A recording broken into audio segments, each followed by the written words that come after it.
Welcome to Pete and Hannah's Watchlist. I'm your host, Pete Mitchell. I'm here with my great co-host, Hannah. Hello, people.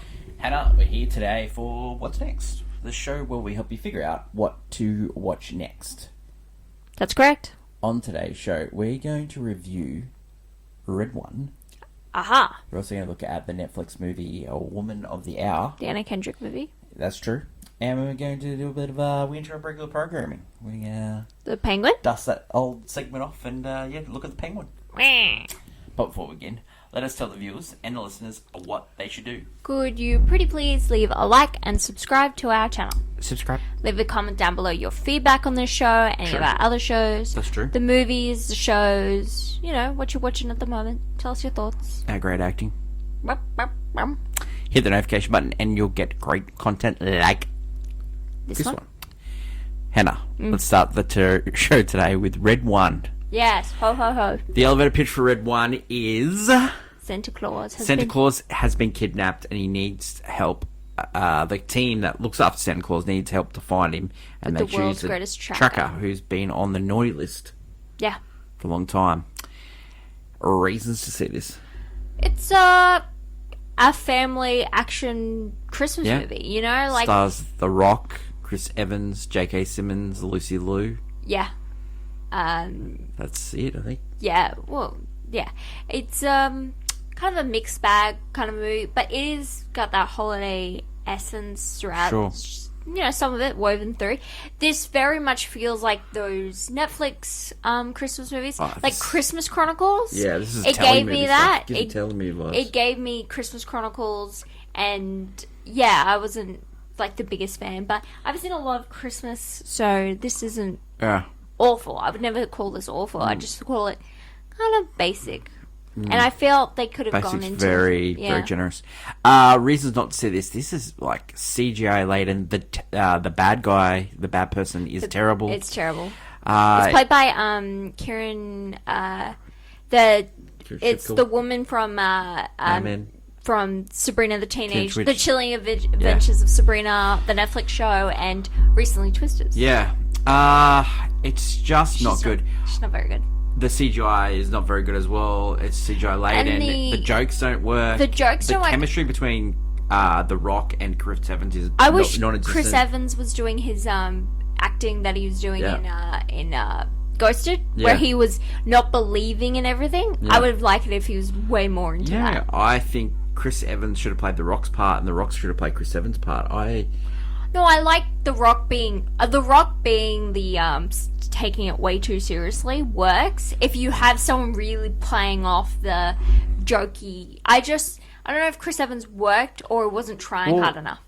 I brought this up last night. Bad, it's just I brought this last night when we were planning for the show. We were doing our notes, and I said to you that The Rock's best character in wrestling is the one where he's the wisecracking guy poking fun at people, which was sort of the Chris Evans role of this movie.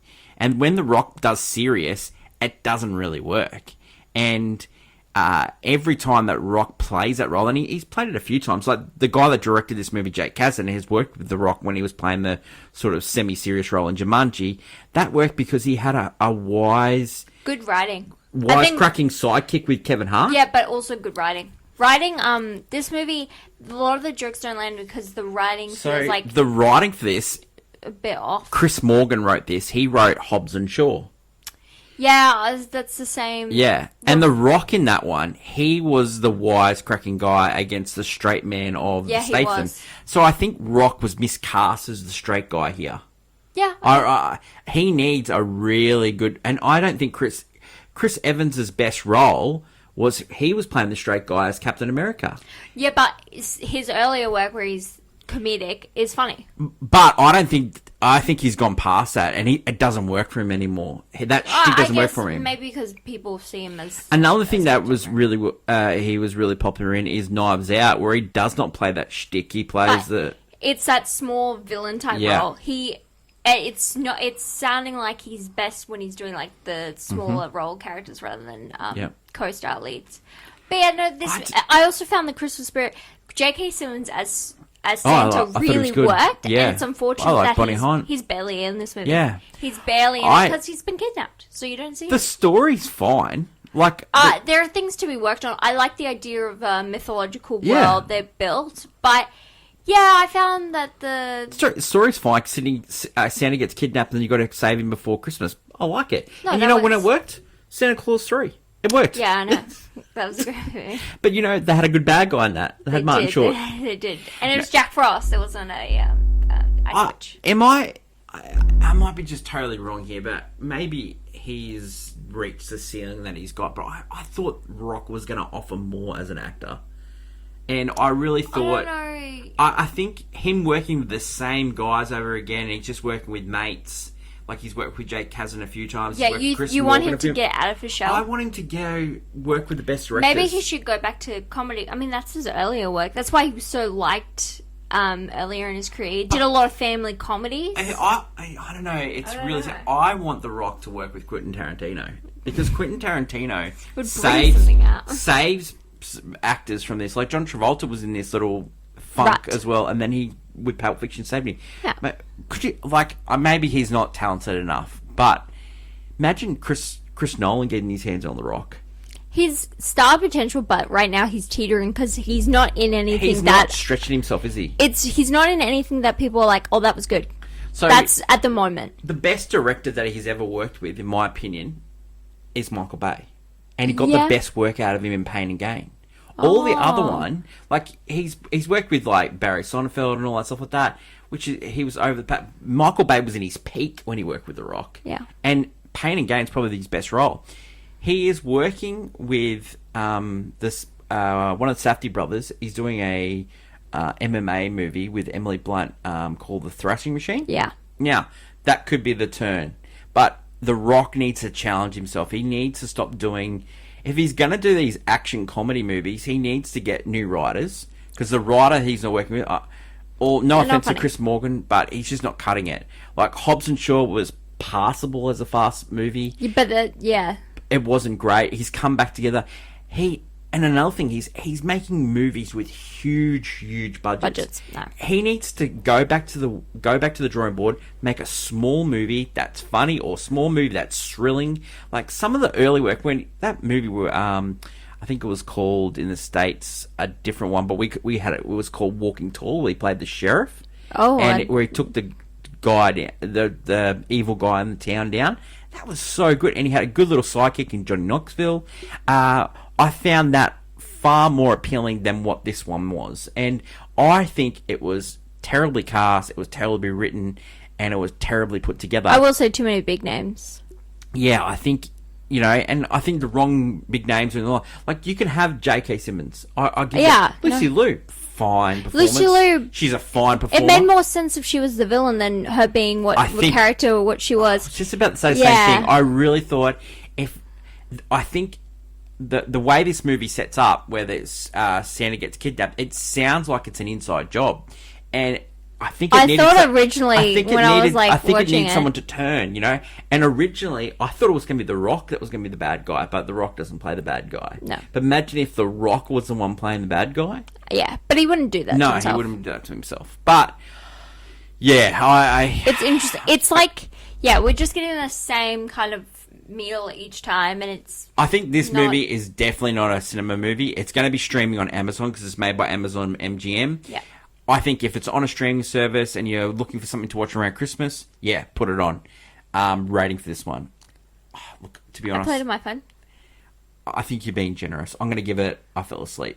It wasn't horrible, so no, and it's okay. It's okay to be different. Right. But I think I'm wanting The Rock more. Because The Rock when he's the heel in wrestling, he's absolutely fascinating. And when he is the good guy in wrestling, where he's poking fun at people, he is absolutely fascinating. Yeah. And he's one-liners in wrestling. If you could get those in movies, he'd be the greatest movie action series like to separate Arnold Schwarzenegger. He does want to separate probably the wrestling and the acting Rock. I think you think he shouldn't? He shouldn't, because that works in wrestling. It would work in movies. And I think people want that. They miss that. And when he first started, I think that he had a little bit of that. And if he wants to be the final boss, which is his character at the moment in wrestling, in movies, I would be signing up for that. Rock is a bad guy. Like Arnold Schwarzenegger, when he started, he was a bad guy. It's true. Yeah. He played one of the best bad guys of all time in Terminator. Okay. And he did, and it was a very successful movie. And then he made the switch, you know? Yeah. And then when he was the switch, he had great humour. He worked with great directors. James Cameron he worked with. He worked with Ivan Reitman. Yes. He worked with great directors, and I think The Rock needs to do that. Red One is in cinemas all around the world, and in a couple of weeks' time, you'll be able to get it streaming on Amazon Prime. The next movie that we're going to talk about is the Anna Kendrick directed movie. It's her first time directing. Yeah. Thoughts on Anna Kendrick before we get into the movie? Love her. She was in Twilight. She was in Twilight. Yeah, but also probably A Simple Favor is probably her most, like... Love that movie. Love that movie. But you know what I love about Anna Kendrick is that she's kind of forgotten that she was in Twilight. Yeah, but what she forgot was how big her role was, because she doesn't think it was that big, and so she forgets it. And then when she'll see there's like moments from different movies, she's like, oh yeah, no, I was in it. So the movie that we're talking about is currently streaming on Netflix. It's called Woman of the Hour. It's directed by Anna Kendrick and stars Anna Kendrick. The elevator pitch for this movie is a young woman who has moved to LA and she's trying to make it big in acting, is given the chance to go on a dating show called The Dating Game. This is based on a true story. Yes. And she meets a suitor and she gets some serious bad vibes from him, and it turns out that he Yes. is a person of interest in many cases. Yeah. Reasons to see this.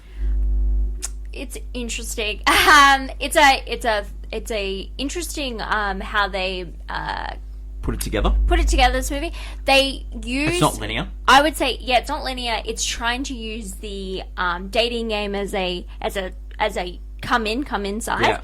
And then what it's actually trying to tell you is about all these cases of women who went missing. Well, you know, and unfortunately didn't make it. Yeah. And about this guy that is completely... It's also a reflection of how, at the time, you know, women were brushed aside and not 100%. heard because men didn't care. And Yeah. it was like, this movie is like, men are the enemies. So this is one of those, like, if you are someone who loves, like, watching murder documentaries and all True that, crime. true crime Yeah. and stuff, you'll eat this one up. Like, Yeah. it's like, oh yeah. Yeah. Like, there's some thrilling moments you're like, oh. Yeah.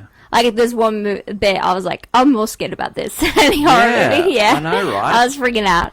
I thought for a first-time director, Anna Kendrick did a great job. I thought the story was interesting. I would have played with the story a little bit differently, like really leaned into the true crime sort of aspect for it. But I can recommend this one. This is a definite watch on streaming. Reasons not to see this. I thought they needed a big name in the role of Rodney. That could be the case, yeah, of the character. I think they really needed a big name. It's a guy that I haven't heard of before. He was the star of it, and I just thought he was okay. He was menacing. His name is Daniel Zavotto, and he was in like Station 11 and Don't Breathe and movies like that. I thought he was okay. Tony Hale plays the host of The Dating Game. I thought he was good. Pete Holmes plays her neighbour. Yeah. He was good in that role as well, sort of like the nerdy sort of neighbour and stuff like that.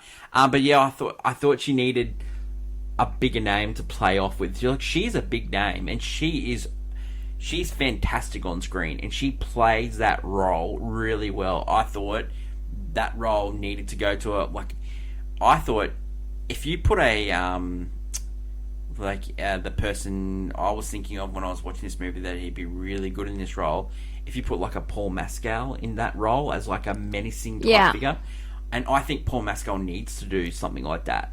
And another one I was thinking of that could have played this role, and maybe he was a touch old,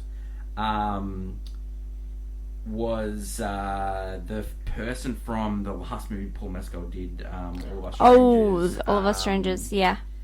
I was thinking of Andrew Scott. Andrew Scott. I was thinking he would have been a great bad guy. You're thinking of unconventionally somewhat attractive. Because the guy that I did some research after the movie, watching the movie, and the guy that he didn't look conventionally handsome. No.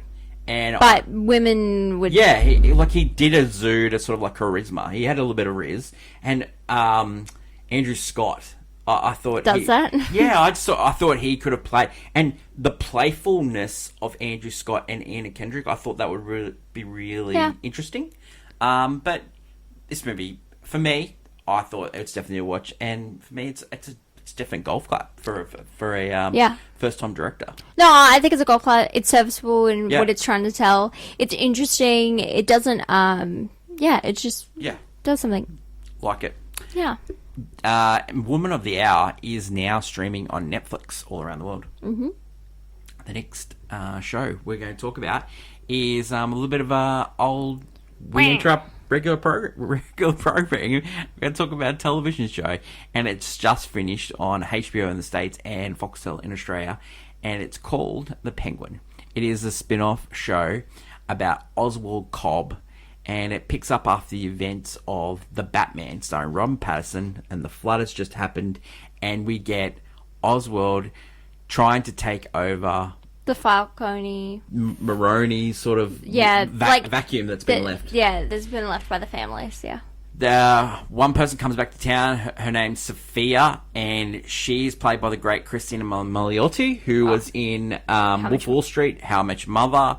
She is fantastic. Every single award in the whole wide world deserves to go to her. Yeah. She plays a woman that has been released from Arkham Asylum. She was put into Arkham by a family and has come back. Oswald. Yeah, but has come back for kind of vengeance, basically, in a weird way. And this show is supposed to expand the universe that Matt Reeves has created with the Batman, which is the Robert Pattinson one, and it does that in a really clever way by giving you... It tries to use shows kind of like Sopranos and other mafia shows to really enhance, that's where it feels like at home, but you have these new unique characters playing with those stories, and it's it reminded me of another HBO show, Boardwalk Empire, who starred Steve Buscemi, had Martin Scorsese as executive producer. It reminded me a lot of that. It did, as Hannah said, it does remind you of Sopranos as well. The best bits of this show are the last episode. It is absolutely amazing. Is it episode 3 or 4? Which is in Arkham? When you find about Sophia Falcone's backstory, that is also a very impressive episode. Episode 3. But the final episode where everything comes together. Yeah. How we're following, because when you watch the show, Penguin as a character, you kind of feel sorry for the guy. He's just trying to make it his name for himself. But you got to remember, he is a formidable villain in Batman's gallery. Yeah. And by the end of the series, you're like, oh no, 100%, that guy's evil. I don't trust him. And apparently, going forward, he's going to have a couple scenes in Batman 2. And then he's going to come back in the third one. He's a casted villain in the third movie. So it'll be interesting. Well, and just like in Christopher Nolan's stories, he had the force of the Ra's al Ghul through the first one and the third one. Yeah.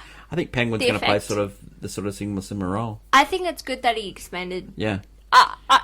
It took a while for this movie, the show to happen, and the next movie doesn't happen when he first wrote the movie, 2 years. They didn't even talk about doing a show. Then when he was in post-production... He loved Colin.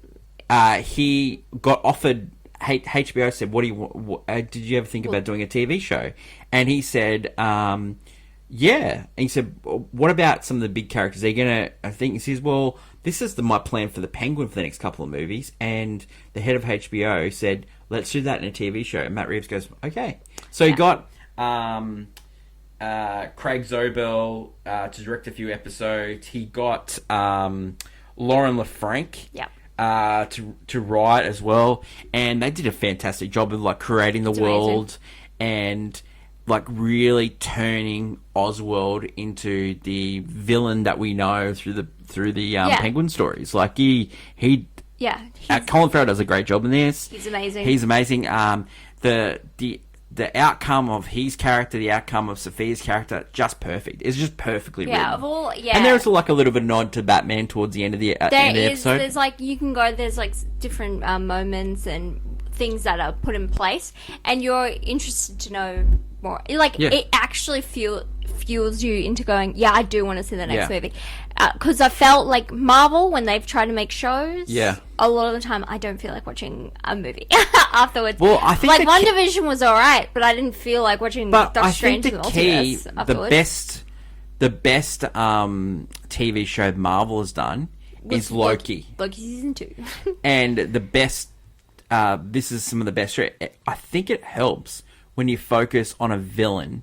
And I think it helps when you focus on a villain that has multi-layers. Well, I think... Because there's so many onions to peel. But with Loki's was a redemption arc, whereas this one is more of a kind of... We're finally seeing the villain. But the thing is with Loki, he is not one-dimensional. He has got so many different layers. And I think that's with the Penguin Another thing with the Penguin is that it's building the world. Yeah. Whereas found Marvel movies, Marvel shows don't build. Yeah. They're struggling to make a story. Yeah. They're struggling. Yeah. You know what did better world building? It was Agents of S.H.I.E.L.D. And that wasn't even... Yeah, they weren't even charged for that one. Reasons not to see this, like if you are wanting a show that Batman's involved, Batman's not involved in this one. He's not. No. And if you want a show where it all comes to a happy conclusion at the end, this is not for you. Yeah, it's definitely not for you. If you're like, by the end of it, you're gonna want to watch Batman 2, and it's not happening. Well, I think that's another thing is that. Like with the strikes, it's been pushed back. But also it was just like that's the same as the previous Spider-Man Into the Spider-Verse, right? Yeah. Across the Spider-Verse. Like it's so good, but the ending makes you want to watch part 2, and we don't have part 2. Well, this show I makes you think want to watch. The strikes have really hurt us in that case here because he hadn't wrote it yet, and he had to wait till the thing finished, and then he wrote it, and it was supposed to be start this year, and then it got pushed back to next year to film, and then that's going to push back to next year. Push. Hush. Oh, hush. What are you saying? There's a bit of nods. You can see some bit of nods to Hush. There's also the nods of the Court of Owls as well. Yeah, I know. There's a couple of nods here. So amazing. Matt Reeves' world. Really looking forward to it. It definitely is a Batman. I really like this elsewhere. It didn't work with Joker Folie à Deux, but Batman having an Elseworld, and then if this is Warner's plan of like having a movie, having a movie and shows underneath it that bring out more in characters, I'm all for it. Yeah, but it works with Batman because his villains are amazing. Yeah, but I will say this though, HBO have had 2 shows that have come to HBO Max, their streaming service. The first one was Peacemaker. Great show. That was a good show. Second is Penguin, so they've got 2 for 2 at the moment. Yeah, they're DC. Looking forward to the new they actually work. Weird. Peacemaker next year. That is it for today's show. Tomorrow on the channel, we will be movie newsing, and we're previewing a huge movie that is coming to cinemas all around the world. Can't wait for that preview.